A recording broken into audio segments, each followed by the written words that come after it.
Good morning. It's Sunday, February 2nd, 2025. And this is a bottle of Four Roses single barrel bourbon whiskey. And no, I've not started day drinking early on Sunday morning. But I brought that out just to make a point. That's a product made here in Kentucky. Matter of fact, it's made about 30 minutes from my house in a distillery down a little two-lane road, barely two-lane road, in Anderson County. As my wife says, you can always hear the banjos playing when you get there.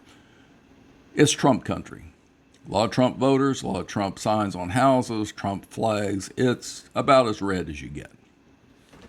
That bottle of bourbon costs about $40 here in Kentucky. You go someplace else, it's going to cost you a lot more. Now, I'm going to talk a little bit about the bourbon industry and how that affects Kentuckians, because remember, we're a red state, and we are also a welfare state.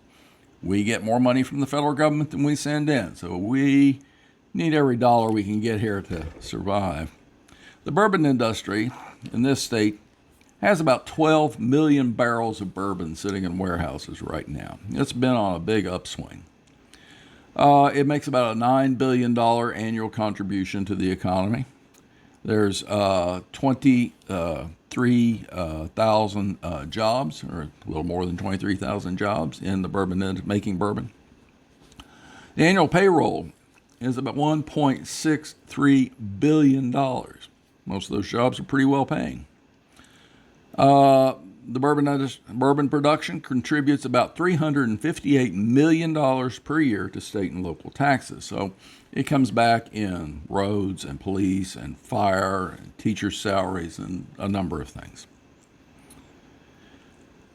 In our state legislature has a Republican supermajority in both houses.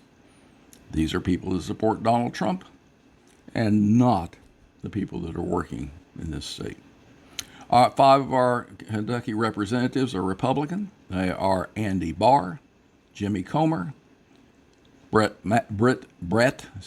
Guthrie, Thomas Massie, and Hal Rogers. They all support Donald Trump totally. And let's not forget our 2 state senators, Rand Paul and the glorious Mitch McConnell. We have a problem here because we are not only going to face the other negative problems that's going to come from Trump's tariffs and his immigration policies. We're going to face higher food prices and higher energy costs, higher gas prices, higher costs in building, and we're going to get hit on the bourbon industry. Canada basically is not going to take any more bourbon while this is going on. Now, why is that a big deal? Well, Kentucky exports between $400 and $500 million worth of bourbon every year. And our biggest customer is Canada. There's Canada, then there's Australia, Japan, Spain, and the United Kingdom. But Canada is number 1. Now, that's going to be a hit. Those people making bourbon aren't going to be able to make as much bourbon. The bourbon's going to sit in the warehouses longer. And, this is not an on-off spigot thing. That bourbon's sitting in that warehouse, some of it's been there 5, 10, 15, 20 years. So it doesn't go on and off like Trump saying, put a tariff on Canada. Boom, it's done.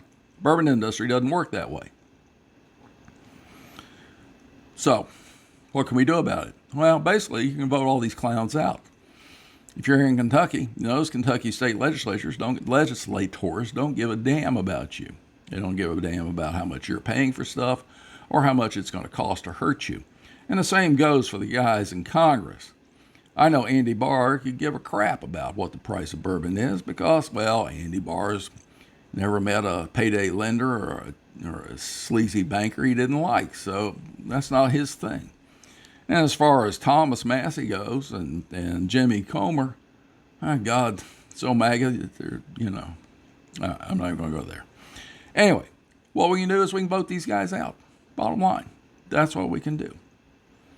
So, folks, I'm trying to bring this home to Kentucky. It's going to hurt at home, in your pocketbook, in the things you get from state government.